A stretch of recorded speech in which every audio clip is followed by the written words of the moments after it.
We're talking about correlation today. And we're going to go over these three aspects of correlation. So we're going to talk about how to determine whether you have a correlation, whether the proper procedure is a correlation, how to compute R, the correlation coefficient, how to test R for significance, because R is a statistic. So like X bar, we need to, if we're going to make a generalization to the population, we have to test it for significance. And here's the research scenario. So the researcher is interested in the relation between the severity of COVID-19 symptoms and age. She has these scores. So these are symptoms, the severity of symptoms on a scale of 1 to 10, let's say. And this is the age of the person who has tested positive for COVID-19. I kept these numbers small because I want for us to be able to work most of this by hand without any problem. The way that we know that this is a correlation problem is because over here we don't have groups. We have most of these scores, there's only one of each of them. Actually, there's only one of each of these scores. There's no group over here either. So, and then also in correlation, well, in all of them, really, there's one variable that looks like it might be the independent variable. So right now we're looking at the effect of age on COVID-19 symptoms, because there's no way COVID-19 symptoms is determining age.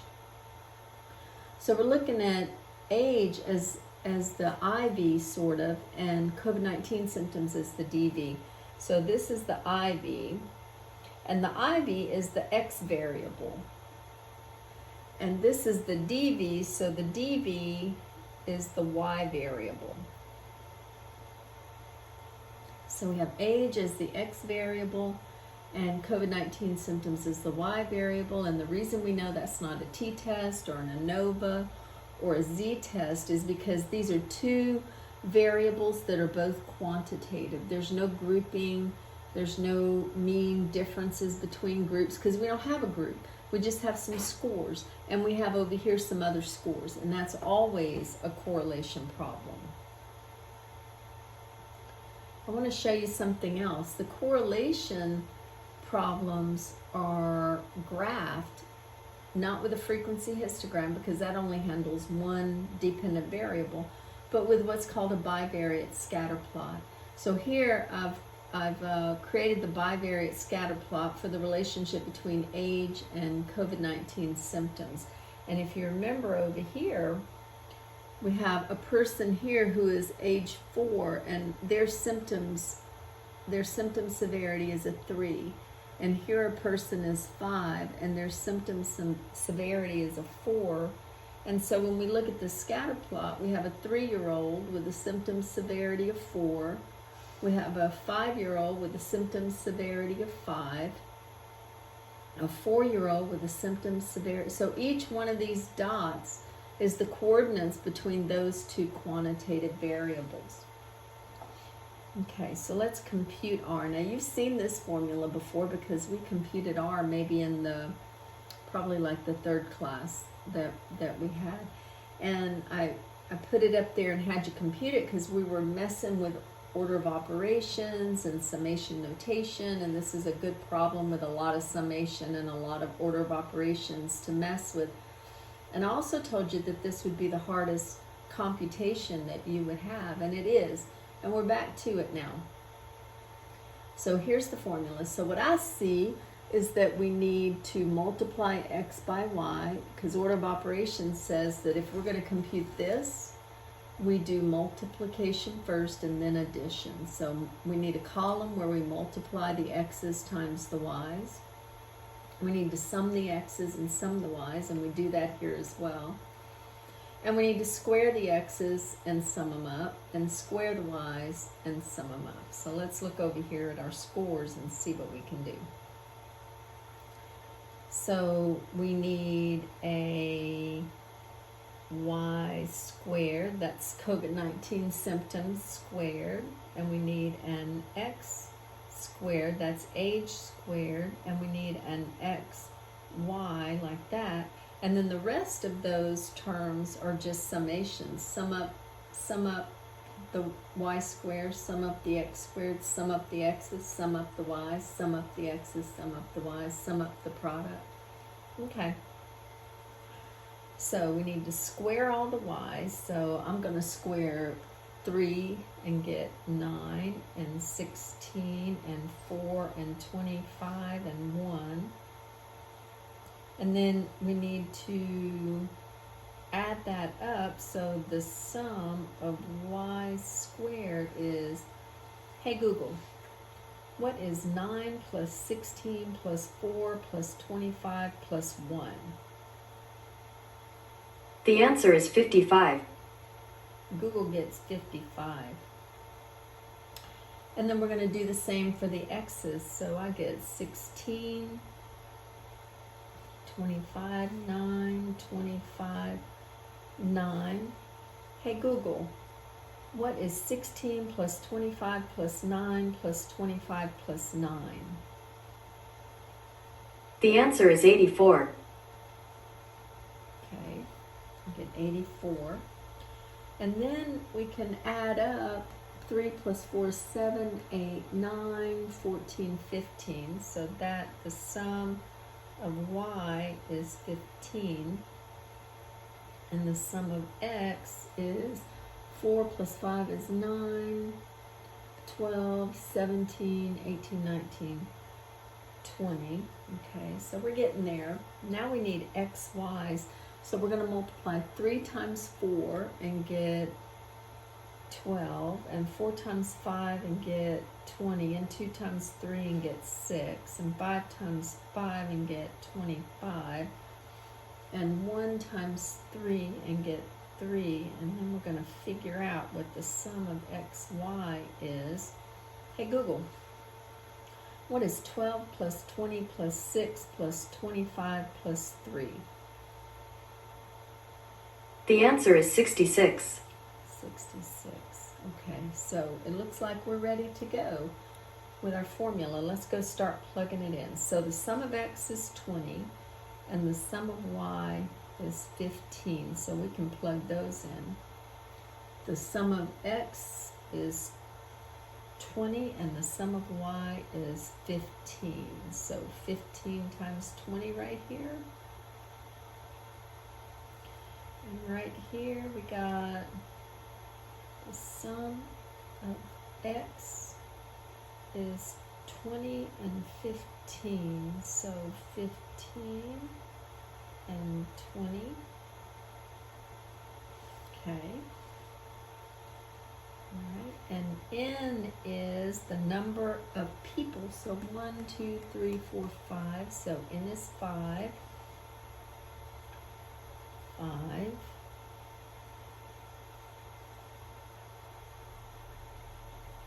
And then we have the sum of x, y. We got that was 66. And we got the sum of x squared. The sum of x squared was 84.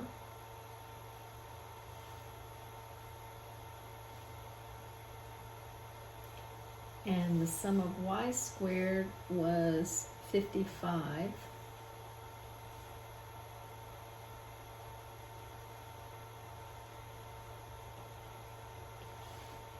And I think we're ready now. Okay. So, hey Google, what is 15 times 20? Hey Google. The answer is 300. So 15 times 20 is 300. What is 300 divided by 5? Hey Google, what is 300 divided by 5? The answer is 60. Okay, so 60. Okay, so our top part over here is 66 minus 60, so I get 6 out of that. All right, 20 squared is 400. Hey Google, what is 400 divided by 5? The answer is 80. Okay. And now we're on 15 squared divided by 5. What is 225 divided by 5? Hey Google, what is 225 divided by 5? The answer is 45. 45. All right, so I get 66 minus 60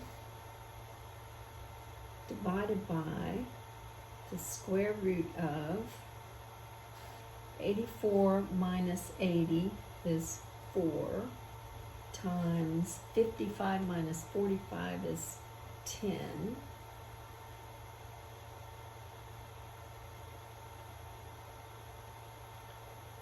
Okay, so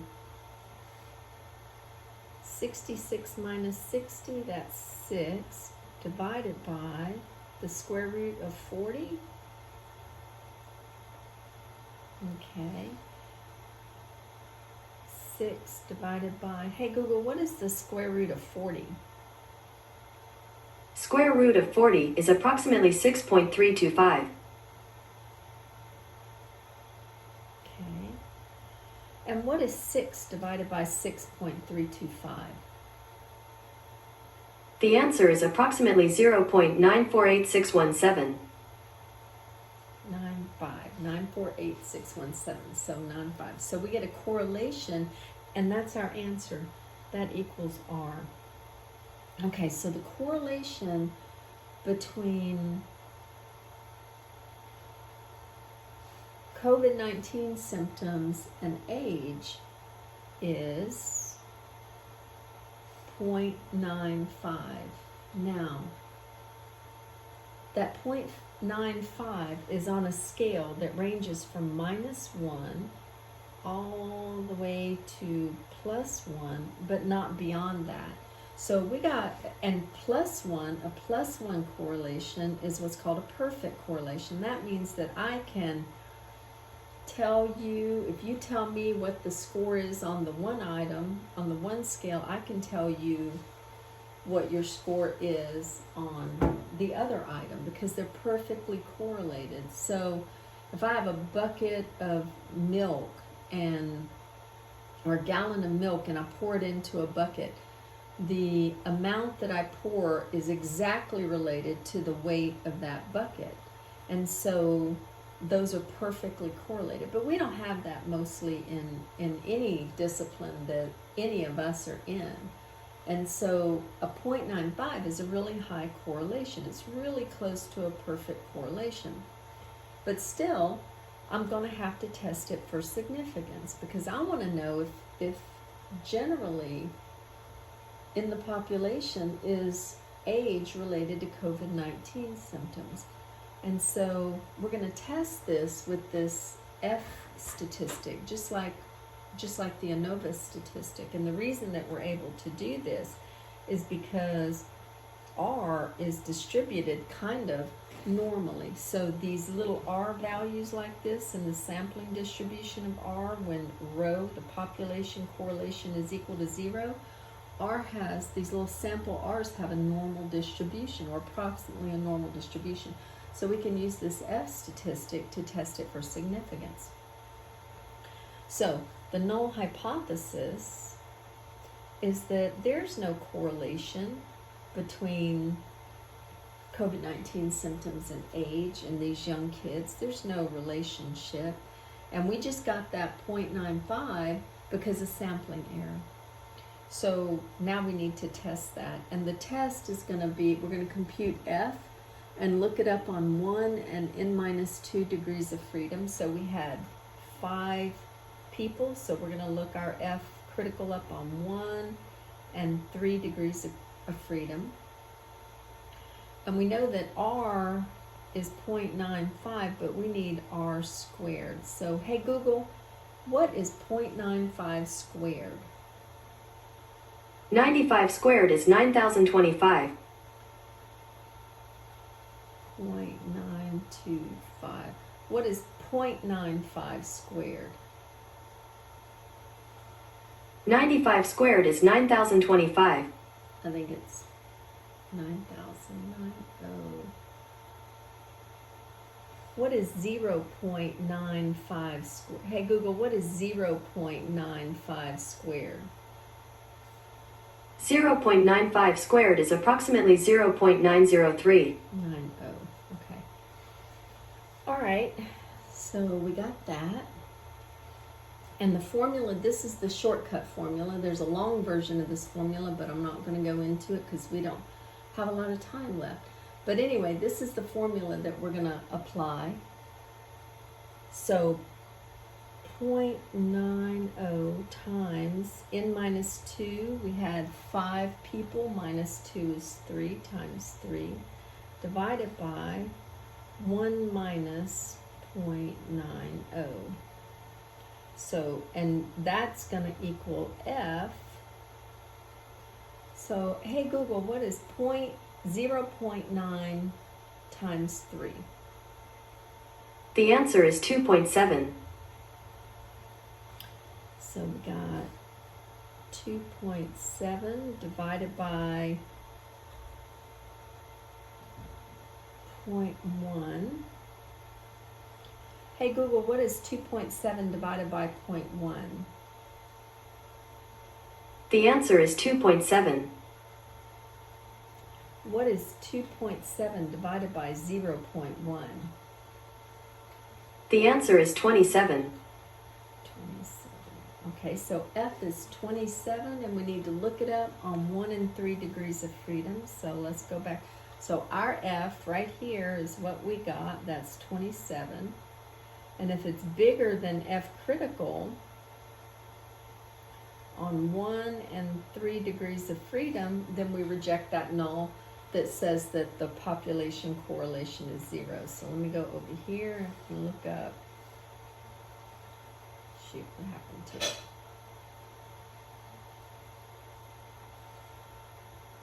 Let's see. On 1 and 3 degrees of freedom, we need an F of 10.13. That's what I see. 10.13. So we're looking for 10.13. So 10.13. And because 27 is larger than 10.13, we're going to reject this null that says that the population correlation is 0 in favor of an alternative that says it's not equal to 0, and say that we have a significant correlation. We have a significant correlation between COVID-19 symptoms and age. So if we want to predict from age COVID-19 symptoms, the severity of symptoms, we can do that because we have a significant relationship right here. And that's the correlation coefficient.